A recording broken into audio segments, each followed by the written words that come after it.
फिर वापस आ जाएंगे।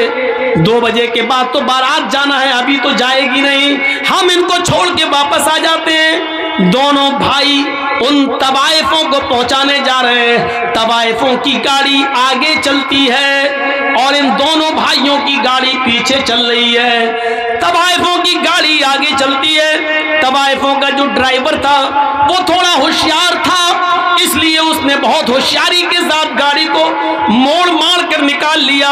लेकिन सामने से आने वाले ट्रक ने इन दोनों भाइयों की गाड़ी में ऐसी टक्कर मारी कि इन दोनों भाई की गाड़ी कई हिचकोले खाने के बाद काफी दूर गिरती है, एक खेत में गिरती है। आनन फानन लोगों की भीड़ जमा हो जाती है। किसी तरह कार का, गाड़ी का ढक्कन खोला जाता है, उसकी खिड़की खोली जाती है, उसकी विंडो खोली जाती है। लेकिन दोनों भाइयों की लाशें इतनी बिगड़ चुकी हैं, इतनी खराब हो चुकी हैं कि पहचान से बाहर है कि बड़े भाई की लाश कौन सी है और छोटे भाई की लाश कौन सी है। पहचान नहीं, पहचान से दूर है। ऐसी टक्कर होती है ट्रक से कि गाड़ी दूर गिरती है। बड़ी मुश्किल से ढक्कन खोला गया। बस करो भैया, पी लेना बाद में चाय यार। हम इनको मना कर रहे हैं, पीछे से आप बोल रहे हैं। दोनों भाइयों की गाड़ी खिड़की खोली जाती है, जब खिड़की तो लाश पहचानने में नहीं आ रही है कि बड़े भाई की लाश कौन सी है, छोटे भाई की लाश कौन सी है। इन दोनों लाशों को उठाया गया है, पोस्टमार्टम के बाद माँ बाप के हवाले किया गया है। जरा इस अंजाम को नौजवानों कभी सोचा है आपने? सोचा है आपने?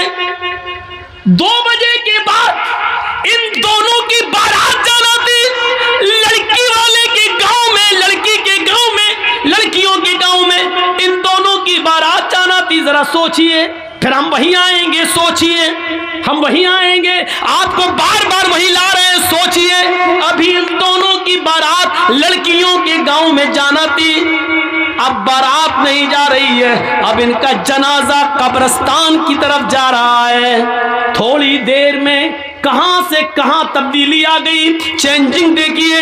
अभी 2 बजे के बाद, 4 बजे के बाद, मगरिब के बाद इनकी बारात लड़कियों के गांव में जाना चाहिए, लेकिन अब इन दोनों लड़कों को गांव में नहीं बल्कि कब्रिस्तान ले जाया जा रहा है। अभी कुछ देर के बाद इन दोनों लड़कों को लड़की के माँ बाप की तरफ से मिले हुए कपड़े पहनना थे, सेहरा पहनना था, दूल्हा बनना था, इनको नए कपड़े पहनना था। लेकिन थोड़ी देर में अब इनको नए कपड़े नहीं बल्कि नया कफन पहनाया जा रहा है। तसव्वुर कीजिए, फिर कहता हूं सोचिए, अभी इनको कपड़े पहनना थे नए, लड़की के माँ बाप की तरफ से मिले हुए कपड़े पहनना थे, लेकिन अब बाप की तरफ से इनको कफन पहनाया जा रहा है। मेरे भाइयों जरा सोचिए, अभी थोड़ी देर के बाद इनको शादी के मंडप पे बैठना था, वही मौलवी है जो अभी थोड़ी देर के बाद इन दोनों का खुतबा निकाह पढ़ाना था उसको। या अय्युहल्लज़ीना आमनू तक़ुल्लाह हक़्क़ तुक़ातिह या अय्युहन्नासु तक़ू रब्बकुम या अय्युहन्नासु तक़ू, ये तब दुआएं पढ़ना थी उसको। अभी खुतबा निकाह में ये आयतें उसको पढ़ना थी, लेकिन अब वही मौलवी खुतबा निकाह के बजाय अल्लाहुम्मा ग़फ़िर लिहय्यिना व मय्यतिना व शाहिदिना व गाइबिना व सगीरिना व कबीरिना पढ़ रहा है। आपने सोचा है, आपने कभी गौर किया है, ये है अल्लाह के जिक्र से एराज करने का अंजाम। वमन अरज़ अन ज़िक्री फ़इन्न लहू मईशतन ज़ंका। कितनी खामोशी के साथ सुन रहे हैं अभी आप, ऐसा लग रहा है जैसे सरों पे कौवे बैठे हों। मौलाना साहब बात तो बड़ी अच्छी कर रहे हैं, लेकिन अभी देखिएगा। क्या बेटा अभी अक्ल में नहीं आई तुम्हारे?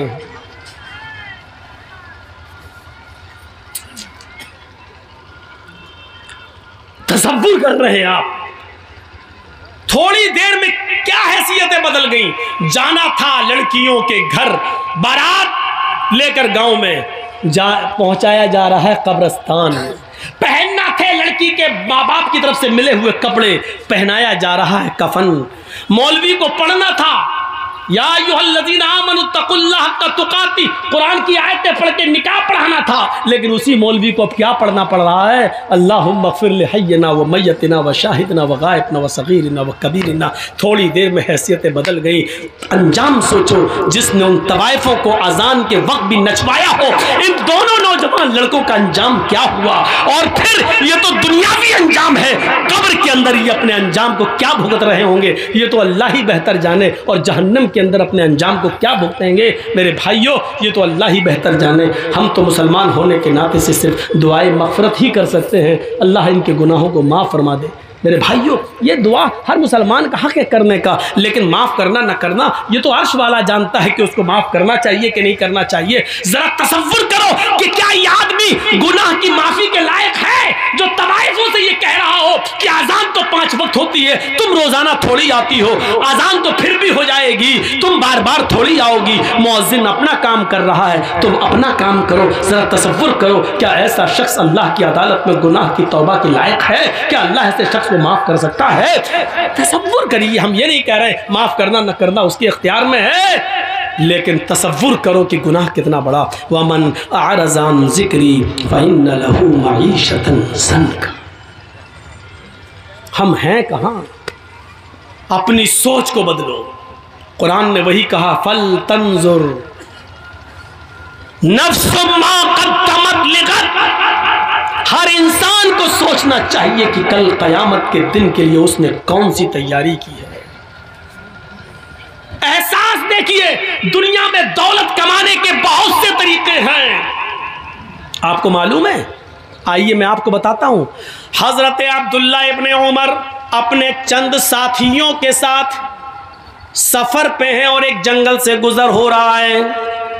देखिए वही चाचा, इन्हीं को चाचा बोल रहा था मैं। अब एक और चाचा उठ रहे हैं, सुनिए। हजरत अब्दुल्ला इब्ने उमर रजी अल्लाह ताला अन्हु अपने चंद साथियों के साथ गुजर रहे हैं और जंगल से उनका गुजर होता है। जंगल में एक चरवाहे को देखते हैं।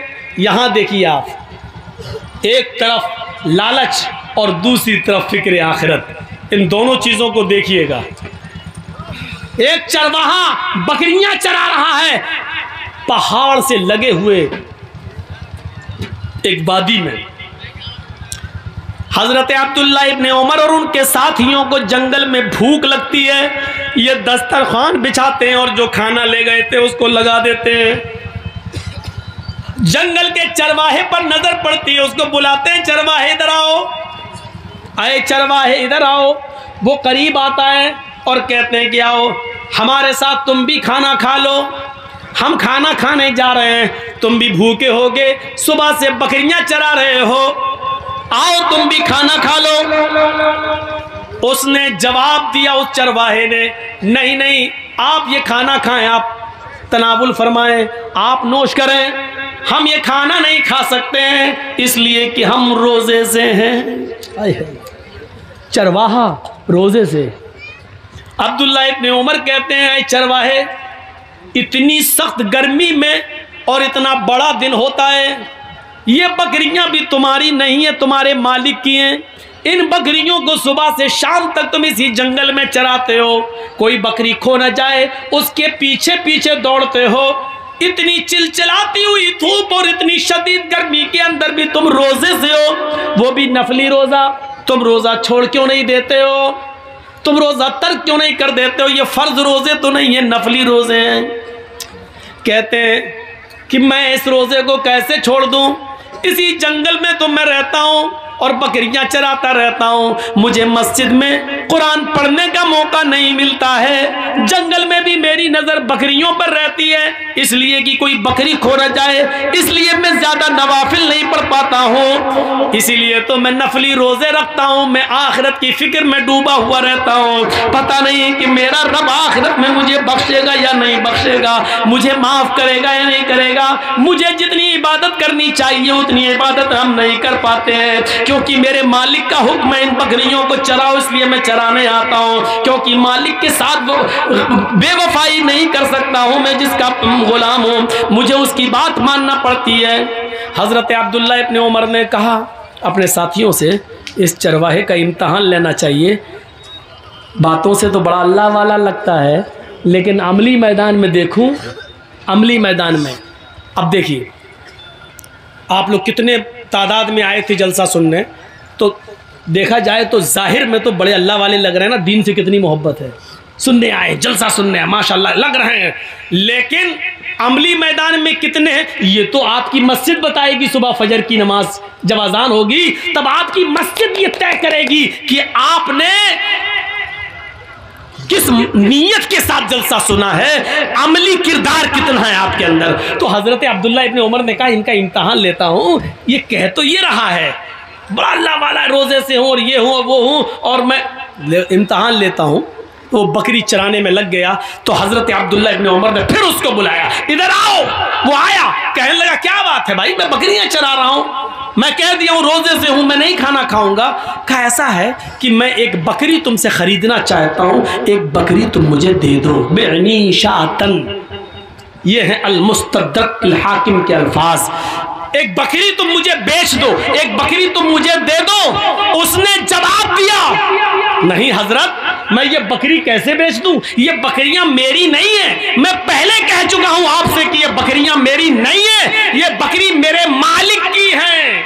अपने मालिक की अमानत में खयानत कैसे कर दूं मैं, ये बकरी मेरी नहीं है। अब्दुल्ला इब्न उमर ने कहा कि उस अपने मालिक से ये कह देना कि पहाड़ के दामन में बकरियां चरा रहा था, चराते चराते एक बकरी गुम हो गई। अक्सर ऐसा हो ही जाता है, बकरियां चरते चरते कहीं दूर निकल जाती हैं, कहीं खो जाती हैं, या कोई दूसरा आदमी पकड़ के ले जाता है। तुम्हारा मालिक तुमसे कुछ नहीं कहेगा, क्योंकि बकरियों पर तुम्हारी नजर थी, लेकिन चरते चरते कोई बकरी दूर निकल गई और वो गुम हो गई।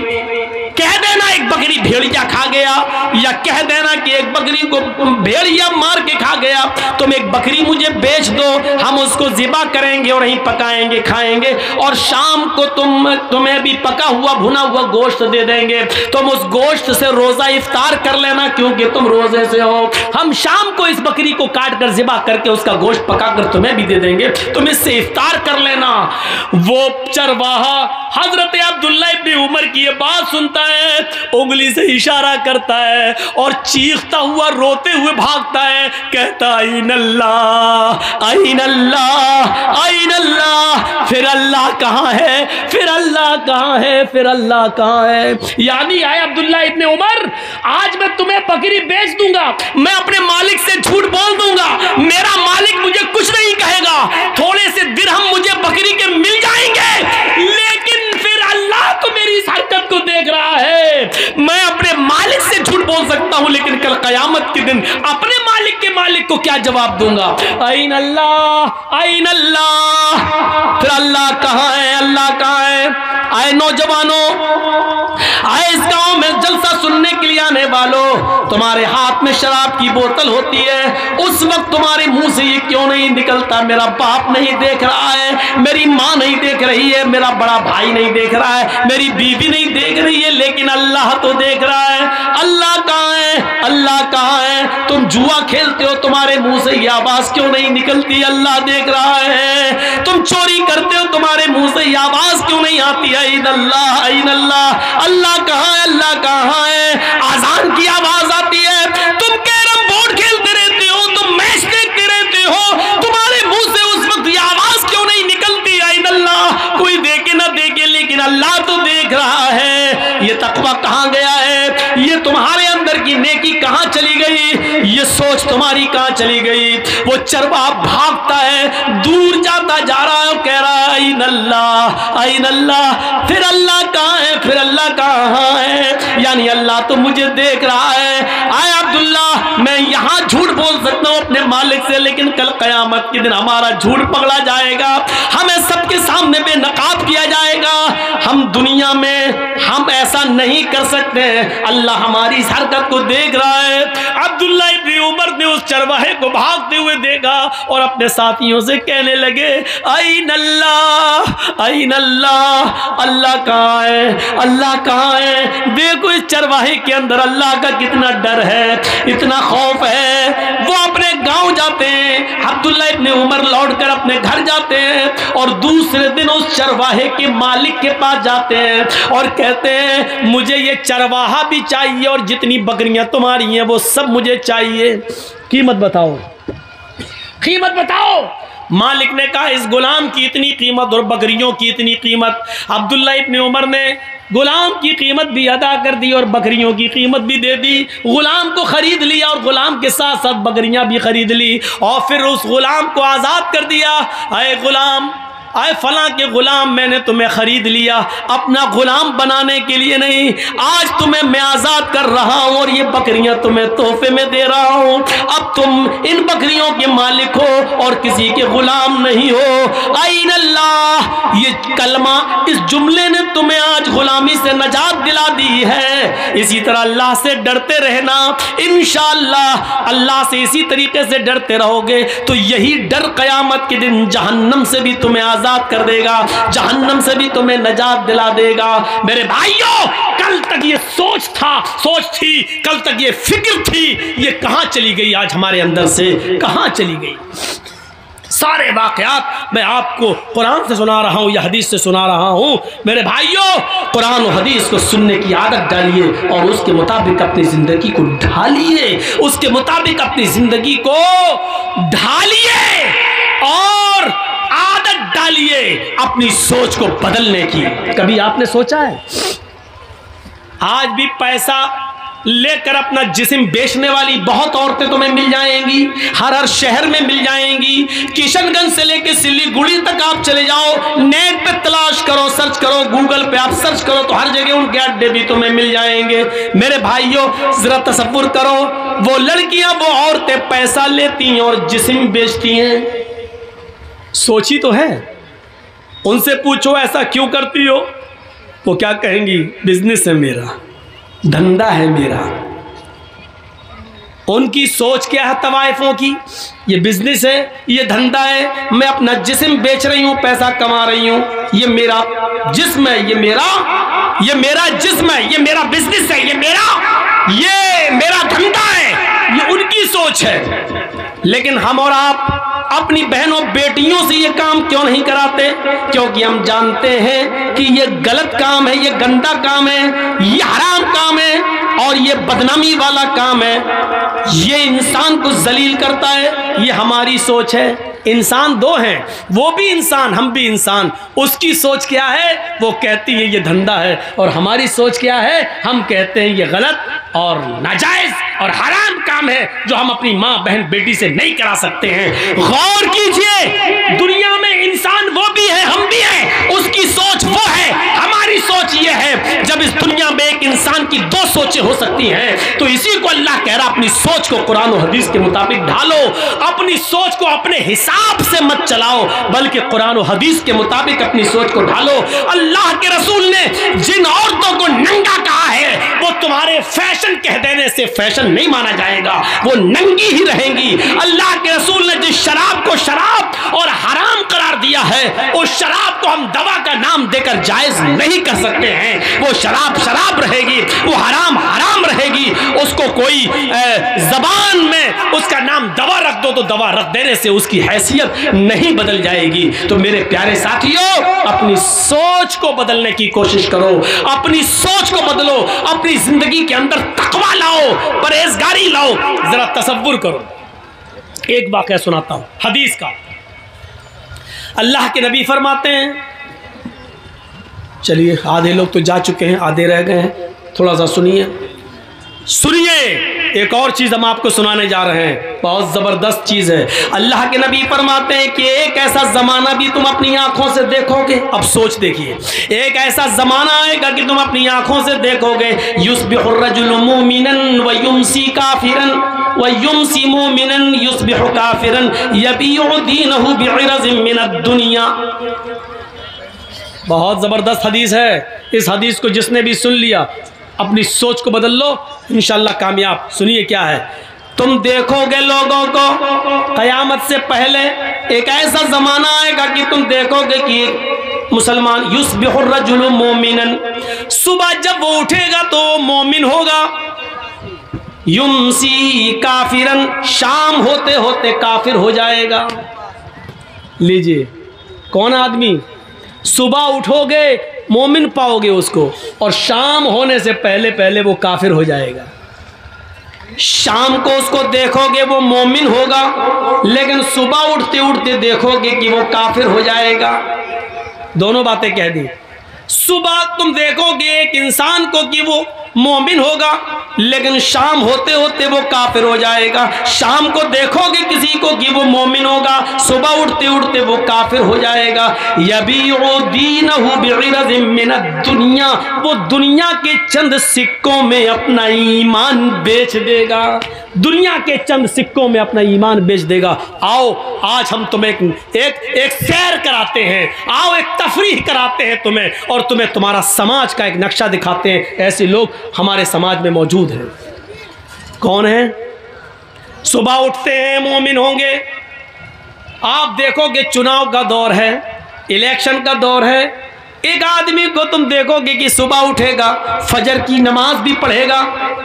अब मिसाल सुनो, हदीस तो पढ़ दी, अब इसको की तशरीह देखिए। सुबह वो फजर की नमाज भी पढ़ेगा, फजर की नमाज के बाद वो कुरान की तिलावत भी करेगा, कुरान की तिलावत करने के बाद वो लोगों की खिदमत भी करेगा, फजर के बाद मेहनत तो मजदूरी भी करेगा। लेकिन इलेक्शन में खड़ा है, वो जानता है कि मेरी बस्ती में कुछ हिंदू लोग या सिख लोग या ईसाई लोग भी रहते हैं, मुझे इनका वोट भी चाहिए, मुझे इनका वोट भी हासिल करना है। अब वो उनका वोट लेने के लिए सुबह उठेगा, मस्जिद में गया होगा, ज़ोहर में वो मस्जिद में गया होगा, उसने नमाज पढ़ी होगी, कुरान पढ़ा होगा, सब कुछ पढ़ा होगा, गरीबों की मदद भी की होगी। लेकिन शाम होने से पहले पहले हिंदुओं का वोट पाने के लिए वो किसी मंदिर में चला जाएगा। वहां जाने के बाद वो किसी पंडित के हाथ से अपने सर पर, अपने माथे पर टीका भी लगवा लेगा, और मूर्ति के ऊपर हार और माला भी चढ़ा देगा। सिर्फ गैर मुस्लिमों का वोट पाने के लिए वो माथे पे टीका भी लगवा लेगा और मूर्ति पर हार और फूल भी चढ़ा देगा। इसी को अल्लाह के नबी कह रहे हैं, शाम होने से पहले पहले वो काफिर हो जाएगा। शाम को आप देखोगे कि वो मोमिन होगा, लेकिन सुबह किसी मंदिर में, किसी गिरजा में जाकर वो किसी के फूल और हार और माला डालकर हाथ जोड़कर खड़ा होगा और अपने माथे पर टीका भी लगवा लेगा। सुबह होते होते काफिर हो जाएगा। सुबह मोमिन होगा, शाम को काफिर, शाम को मोमिन होगा, सुबह काफिर। और ऐसा क्यों करेगा? यबीउ दीनहु बिइरज़िम मिनद दुनिया, वो अपने दीन को दुनिया के चंद सिक्कों में बेच देगा। दुनिया के चंद नोट पाने के लिए, दुनिया के चंद सिक्के हासिल करने के लिए, दुनिया की चंद रुपयों को कमाने के लिए वो अपने दीन की सौदेबाजी करेगा, अपना दीन बेच देगा। ईमानदारी के साथ बताओ, हमारे समाज और सोसाइटी के अंदर ये दौर चल रहा है कि नहीं चल रहा है? लोग अपना दीन बेच रहे हैं कि नहीं बेच रहे हैं? अब हमारी सोच क्या कहेगी? सोच देखिए क्या हो गया। हिंदुस्तान में रहते हैं, हमें भाईचारा बनकर रहना है, हमें उनके यहाँ जाना है, उनको हमारे यहाँ आना है। वो हमारे ईद पे आ जाते हैं, तो क्या हम उनकी होली में न जाएं? वो हमारे रमजान के महीने में टोपी लगाकर हमारे रोजा इफ्तार में आ जाते हैं, हम उनके यहाँ मंदिर में चले गए तो क्या हुआ? ये भाईचारा है, ये भाईचारा, ये हमारी सोच है, ये नेता की सोच है। लेकिन शरीयत क्या कहती है कि उसने अपने दीन को बेच दिया है चंद टुकड़ों में। तो मेरे भाइयों, सोच वो नहीं है जो हम सोच रहे हैं, सोच वो है जो जनाब मोहम्मद रसूलुल्लाह ने बताई है। हमें उस सोच के ऊपर चलना है, वरना दीन अकबरी नाफिज करने वाला अकबर भी सही हो जाएगा, जिसने जोधा भाई से शादी करके कहा था कि हम दीन इलाही नाफिज करेंगे। उसने एक नया दीन की बुनियाद डाली थी। उसने भी तो यही कहा था कि हम हिंदू मुसलमान सबको लेके चलेंगे। इस्लाम हिंदू भाइयों से नफरत करने की इजाजत नहीं देता। यकीनन इस्लाम हिंदू भाइयों से प्यार करने की इजाजत देता है, ईसाइयों से मोहब्बत करने की इजाजत देता है, सिख और जैनियों से मोहब्बत करने की इजाजत देता है। हाँ, हमारा इस्लाम तो ये कहता है, या अय्युहन्नास इन्ना खलक़नाकुम मिन ज़करिन व उन्सा। हिंदू मुस्लिम सिख ईसाई इन सब का बाप एक है आदम, और इन सब की माँ एक है हव्वा। तुम सब एक बाप के और एक माँ के बेटे हो। हाँ, हमारा इस्लाम ये कहता है कि तुम सब भाई भाई हो, लेकिन हमारा इस्लाम मस्जिद छोड़कर किसी के मंदिर में जाकर हार और फूल चढ़ाने की इजाजत नहीं देता है। मेरे भाइयों, भाई भाई का मतलब यह है कि वो बीमार हो जाए तो उसकी देख रेख करो, उसको पैसों की जरूरत पड़ जाए तो उसको दो, उसके घर में चूल्हा नहीं जल रहा है तो आप उसकी मदद करो। अगर वो मौत और जिंदगी की कश्मकश में है और उसको उसके ग्रुप का ब्लड नहीं मिल रहा है, तुम पड़ोस में रहते हो, तुम्हारा ब्लड उसके ब्लड के ग्रुप से मिल रहा है, लेकिन तुम रोजे से हो, उसकी जान जा रही है, डॉक्टर कह रहा है कि ये मुसलमान, उसका पड़ोसी अगर एक बोतल खून दे देता है तो इसकी जान बच जाएगी। तो यहां इस्लाम ये कहता है कि उस हिंदू की जान बचाने के लिए अगर तुम्हारा एक बोतल खून जा रहा तो दे दो। कहता है रोजे से हो तो इस्लाम कहता है कि तू अपना रोजा तोड़ दे, लेकिन किसी की जान अगर बच रही है तो एक बोतल खून देकर उसकी जान बचा ले। रोजे की कज़ा तेरी बाद में हो जाएगी, इसको बाद में पूरा कर लेना। इस्लाम इस भाईचारे की इजाजत देता है, लेकिन इस्लाम इस बात की इजाजत नहीं देता है कि हम दूसरों के त्योहार में जाकर रंग फेंकें या उनकी पिचकारियों की होली अपने जिस्म पर बर्दाश्त करें और उनसे ये कहें कि लो हमारे भी रंग लगाओ, हम भी तुम्हारे साथ हैं।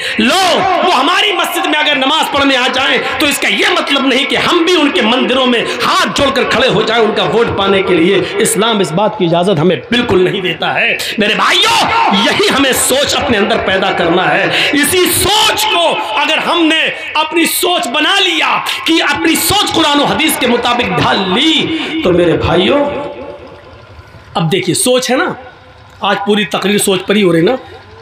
हमारे यहाँ क्या होता है, हम जितनी नमाजें पढ़ रहे हैं दिन पे दिन गरीब होते जा रहे हैं। मौलाना साहब यार आप तो कहते थे अल्लाह वाले बन जाओ बरकत होगी, हम तो जितनी नमाज पढ़ रहे हैं, रोज़ा रख रहे हैं, अल्लाह ताला हमें उतना ही आजमा रहा है। हमें तो देखिए पहले कितना पैसा था, पैसा ही नहीं है, मेरा बच्चा बीमार रहता। ये हमारी सोच हो गई। हम जितनी इबादत कर रहे हैं हमें उतनी गरीबी आ रही है, ये हमारी सोच है। अल्लाह के रसूल के जमाने में एक साहबी ईमान लाए, पहले वो काफिर थे, इस्लाम लाए, ईमान लाए, उन्होंने नमाज पढ़ना शुरू की। जब नमाज पढ़ना शुरू की तो उनको खूब बरकतें हुई, खूब मालो दौलत उनको मिलना शुरू हो गया। वो अल्लाह के नबी के पास रोते हुए आए। देखिए उनकी सोच, हमारी सोच देखिए और उनकी सोच देखिए। वो कहते हैं अल्लाह के रसूल का क्या हुआ कि जब से हम इस्लाम लाए हैं और जब से हमने नमाजों की पाबंदी की है, हमारे घर में खैर बरकत हो रही है, मालो दौलत सोना और चांदी खूब आ रहा है। अल्लाह के नबी ने फरमाया ये तो अच्छी बात है। कहने लगे अल्लाह के रसूल कहीं ऐसा तो नहीं, आप अल्लाह के नबी हैं, पूछिए अल्लाह से, कहीं ऐसा तो नहीं हमारी नमाज, हमारे रोजे और हमारी इबादतों का बदला अल्लाह दुनिया में हमें दे रहा हो और आखिरत में हमें महरूम कर दे। अगर वो दुनिया में हमें दे रहा तो नहीं चाहिए, हमें अपनी नमाज और रोजे का इनाम आखिरत में चाहिए। अल्लाह अगर हमारी नमाज और रोजे का इनाम दुनिया में दे रहा है और आखिरत में हमें कुछ ना दे तो हमें दुनिया में कुछ नहीं चाहिए, हमें आखिरत में चाहिए। ये उनकी सोच थी। और हमारी सोच क्या है, जब से नमाज पढ़ रहे हैं तब से और कंगाल हो रहे हैं। होता है ऐसा, कभी कभी हम लोग सोचने पे मजबूर हो जाते हैं। अब जैसे हम हैं, एक बहुत बूढ़ी औरत थी, किसी ने कहा मौलवी साहब बहुत मेरी माँ बहुत बीमार है, चलिए थोड़ा सा कुछ दुआ हुआ कर दीजिए। मैंने कहा चलिए चल देते हैं, माँ बीमार है चलें। यकीन मानिए हम जब तक दुआ कर रहे हैं उसके लिए दम कर रहे हैं, पूरी दुआ पढ़ भी नहीं पाई, वो बुढ़िया ही चली गई दुनिया से, खत्म। अब इसमें हम क्या कर लें, मेरे हाथ में तो था नहीं। अब हम सोच रहे थे कि लड़का कहीं हमें गाली वाली ना दे, कमीना कैसा मौलवी है तू, हम तो दुआ करने के लिए लाए, तूने तो दुनिया ही से उठवा दिया। लेकिन उल्टा हुआ, हम सोच रहे थे ये और वो उल्टा हुआ। उसने कहा क्या मौलाना है माशाअल्लाह। हमने क्यों, तुम्हें अपने माँ से मोहब्बत नहीं दी? अरे कौन कहता माँ से मोहब्बत नहीं दी? अरे मेरी माँ बहुत तड़प रही थी, बहुत तड़प रही थी, हमने कई बकरे सदका कर दिए, खिला दिए, लेकिन मेरी माँ की तकलीफ़ नहीं जा रही थी। आपने तो इतनी ऐसी दुआ पढ़ी कि बड़ी आसानी से रूह निकल गई मेरी माँ की। हमने कहा अल्लाह तेरा खैर है, कम से कम बुरा नहीं माना। मैं अपना वाक़या बता रहा हूँ, मैंने अब तक 4 निकाह पढ़ाए हैं, चारों को तलाक हो गई। मेरा पढ़ाया हुआ एक भी निकाह नहीं टिका, अब मैं पढ़ाता भी नहीं हूँ। हालांकि ये मतलब नहीं कि अब पढ़ाऊँगा तो टिकेगा नहीं, लेकिन मैं पढ़ाता नहीं हूँ। क्यों? जिसको कहता हूँ कि मैंने 4 पढ़ाए, चारों को तलाक हो गई, वो कहता मौलाना साहब खाना खा लीजिए लेकिन निकाह मत पढ़ाइए, निकाह नहीं पढ़ाइए। अब मैं सोच रहा हूं कि वो चारों लोग नाराज ना हो कि देखो मौलवी जर्जिस ने मेरा निकाह पढ़ाया और हमारे निकाह टूट गए, और चारों खुश हैं। ये उल्टा हो रहा है, ये चारों खुश हैं। जो लड़कियां अपने शौहरों के साथ परेशान थी वो बड़ी खुश है कि मेरा निकाह, मेरे दूल्हा का निकाह मौलाना जर्जिस ने पढ़ाया, हमें छुटकारा मिल गया। वो अपनी सहेलियां, जिनकी सहेलियां परेशान है, वो कहती काश तेरे दूल्हा का निकाह मौलाना जर्जिस ने पढ़ाया होता तो तू भी छुटकारा पा गई होती। तो उल्टा हो रहा। हम सोच रहे हैं कि कभी गलत ना कहें, लेकिन उत्ते को लड़के भी खुश, लड़कियां भी खुश, बहुत अच्छा छुटकारा मिल गया। तो कभी कभी ऐसा होता है, ज़रूरी नहीं कि हम जो सोचें वही सही हो। देखिए एक आदमी लंगड़ाता हुआ आ रहा है, ये मुखिया जी बैठे हैं आपके, बड़े इज्जतदार आदमी हैं आपके समाज के, मान लो ये डॉक्टर हैं और हम भी डॉक्टर हैं। अब वहाँ से एक आदमी लौट के आ रहा, लंगड़ाता हुआ चला आ रहा है। अब मैं डॉक्टर हूँ, मुखिया जी भी डॉक्टर हैं। मुखिया जी ने कहा जर्जी साहब जी, ये इस आदमी के पैर में मोच आ गई इसलिए लंगड़ाते हुए चल रहा है। मैं डॉक्टर हूँ, मुझे तजर्बा है। मैंने कहा नहीं मुखिया जी, आपका तजर्बा गलत है। उसके पैर में मोच नहीं आई है, उसकी रीढ़ की हड्डी में दर्द हो रहा है इसलिए लंगड़ाता हुआ चल रहा है। मुखिया जी की सोच अलग, मेरी सोच अलग, ये भी डॉक्टर मैं भी डॉक्टर। हमने कहा अच्छा ठीक है मुखिया जी सुनो, अगर उसकी रीढ़ की हड्डी में दर्द नहीं हुआ, पैर में मोच ही निकली तो 1000 रुपया मैं दूंगा, और अगर उसके रीढ़ की हड्डी में दर्द हुआ जो मैंने कहा तो 1000 रुपया आप दीजिएगा। शर्त लग गई। ठीक है। वो आया चलता हुआ बिल्कुल करीब आ गया। हम दोनों ने पूछा भाई पैर में मोच आई या रीढ़ की हड्डी में दर्द? वो कहता कुछ नहीं, कुछ नहीं, ना मोच ना रीढ़ की हड्डी में दर्द। अबे फिर तू लंगड़ा के क्यों चल रहा था? उसने कहा मेरी पैर की चप्पल टूट गई थी इसलिए मैं घिसट घिसट के चल रहा था। अब देखिए दोनों की सोच अलग हो गई। मुखिया जी डॉक्टर है, कह रहे हैं उसके पैर में मोच। जर्जी साहब डॉक्टर है, वो क्या कह रहे हैं? नहीं, उसकी रीढ़ की हड्डी में दर्द। दोनों की सोच गलत। इनका तजर्बा भी फेल, मेरा तजर्बा भी फेल। उस लंगड़े ने क्या खुद आगे क्या कह दिया, न मोच न रीढ़ की हड्डी में दर्द। अबे फिर क्यों लंगड़ा के चल रहा था? अरे मेरी तो चप्पल टूट गई थी इसलिए घसीट घसीट के चल रहा था। निकला क्या? खोदा पहाड़ निकली चुहिया। दोनों के पैसे बच गए। तो कभी कभी सोच ऐसी भी होती है, सोच। इसीलिए कुरान ने कहा है बिना तहकीक किए हुए कभी अपनी जबान से कोई लफ्ज मत बोलो। इज़ा जाकुम फासिकुम बिनबइन, जब तुम्हारे दरमियान कोई समाज का बुरा आदमी कोई बुरी खबर लेकर आए, किसी के बारे में कहे फला ऐसा कर रहा था, तो एकदम उसकी बात मत मान लो, बल्कि तहकीक कर लो। आपको मालूम है इमाम औज़ाई रहमतुल्लाह अलैह बहुत बड़े बुजुर्ग गुजरे हैं। जरा देखिए उनके घर में उनकी बीवी से मिलने के लिए उनके गांव की एक औरत आती है और सुबह सुबह दरवाजा खटखटाती है। इमाम औज़ाई रहमतुल्लाह अलैह फजर की नमाज के बाद कुरान की तिलावत कर रहे थे चटाई पर बैठकर। उन्होंने दरवाजे पर देखा कोई आया है, दरवाजा खोला तो सामने गांव की औरत खड़ी है। पूछा कैसे आई हो बहन? उसने जवाब दिया आपकी बीवी से मिलना है। इमाम औज़ाई रहमतुल्लाह अलैह ने अपनी बीवी से कहा कि तुमसे कोई औरत मिलने आई है, तुम उससे मिलो, मैं अंदर चला जाता हूं। अब इमाम औज़ाई अंदर चले गए और जिस चटाई पर कुरान पढ़ रहे थे उस चटाई पर उनकी बीवी ने उस गांव की औरत को बिठा दिया, आओ बैठो। वो औरत जैसे ही जो गांव की मिलने आई थी जैसी बैठी चटाई पर, उसके पीछे से जो शलवार, ये जो थम्स होते हैं हिप का हिस्सा, ये पूरा भीग गया। जैसी बैठी वो पूरी शलवार पूरा कपड़ा उसके जिस्म से चिपक गया, भीग गई वो। उसने नजर दौड़ाई तो इमाम औज़ाई का 3 साल का बच्चा कपड़े उतारे हुए नंगा वहीं पर खेल रहा था। उस औरत ने क्या समझा कि अभी इस बच्चे ने यहाँ पेशाब कर दिया है। देखिए बच्चा नंगा हो, कपड़ा ना हो और ये बैठी हो पूरा भीग गई, तो इसने क्या कहा इमाम औज़ाई की बीवी से, तुम्हें शर्म नहीं आती? तुमने मुझे इस चटाई पे बिठा दिया जहाँ तुम्हारे बच्चे ने पेशाब किया है। देखिए पेशाब पूरा मेरे कपड़े में भर गया, अब जाकर मैं नहाऊं और कपड़ा धुलूं? बच्चा 3 साल का है, अब तो इसका पेशाब भी पाक नहीं रहा कि छींटा मार के पाक हो जाए, अब तो धुलना पड़ेगा। सर्दियों के इन दिनों में है चटाई पे बिठा दिया।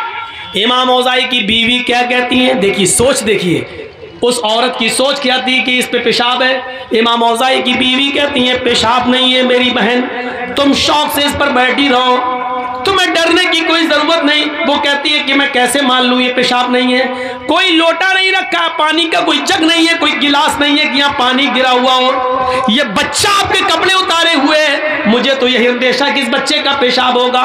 इमाम औज़ाई की बीवी कहती है कि ये मैं आपको जमानत देती हूं कि ये पेशाब नहीं है, बच्चे ने पेशाब नहीं किया, किया है लेकिन बच्चे का कपड़ा उतारा, उसने नाली में पेशाब किया, यहां नहीं किया है, तुम बेफिक्र रहो। उसने कहा इमाम औज़ाई की बीवी से, ये पेशाब नहीं है और पानी भी नहीं है, तो फिर है क्या, पहले मुझे बताओ, मुझे सेटिस्फाई करो। इमाम औज़ाई की बीवी कहती है जब तुम मान नहीं रही है तो अब मुझे तुझे बताना पड़ रहा है कि ये क्या है, सुन। जब तू नहीं मान रही है तो सुन। मेरे शौहर फजर की नमाज पढ़ के आते हैं और इसी चटाई पर बैठकर कुरान की तिलावत करते हैं। कुरान पढ़ने के बाद फिर वो अपने रब से अपने गुनाहों की माफी मांगते हैं और तौबा करते हैं। इतनी तौबा करते हैं, इतना रोते हैं अपने रब के सामने कि उनके आंखों से गिरने वाले आंसुओं से ये चटाई भीग जाती है, तर हो जाती है। मेरी बहन, तुम जिस चटाई पर बैठी हो और जिस चटाई के से भीग गई हो, ये मेरे बच्चे का पेशाब नहीं है, ये पानी नहीं है, ये मेरे शौहर के आंखों से गिरने वाले आंसू हैं जो अल्लाह के खौफ से और अल्लाह के डर से रोते हैं, जिस आंसुओं से तुम्हारी शलवार भीग गई है। देखा आपने वो क्या सोच रही थी और वजह क्या निकली है। जरूरी नहीं हम किसी के बारे में कुछ सोचें, जरूरी नहीं कि हम किसी के बारे में जो सोचें वो सही हो सकता है कि हमारी सोच गलत हो। इसीलिए कुरान कहता है या अय्युहल्लज़ीना आमनू इज्तनिबू कसीरम मिनज़्ज़न इन्न बअज़-ज़न्निस, ईमान वालों, ऐ मुसलमानों, कभी अपने मुसलमान भाई के बारे में ज्यादा बदगुमानियां मत रखो। ज्यादा बदगुमानी नहीं। एक लड़की कानों में लीड लगाकर मोबाइल हाथ में रखकर सड़क पर चली जा रही है और बातें करती हुई जा रही है, हमारा दिमाग फौरन वहीं पहुंचता है, ये अपने बॉयफ्रेंड से बात कर रही है।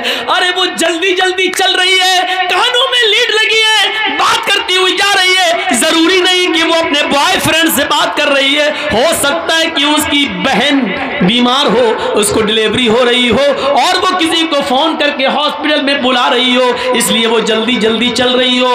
ये भी हो सकता है कि वो जल्दी जल्दी किसी से बात करती हुई जा रही है, उसका बाप का एक्सीडेंट हो गया हो और वहां फोन आया हो कि बेटी जल्दी आओ कुछ रुपए लेकर। जरूरी नहीं है कि वो बॉयफ्रेंड से बात कर रही हो। इसीलिए कुरान कहता है किसी के बारे में ज्यादा बदगुमानियां मत पाला करो, किसी के बारे में ज्यादा बदगुमानियां मत रखो, किसी को तो सोच देखिए हमारी सोच क्या है और उसकी सोच क्या है।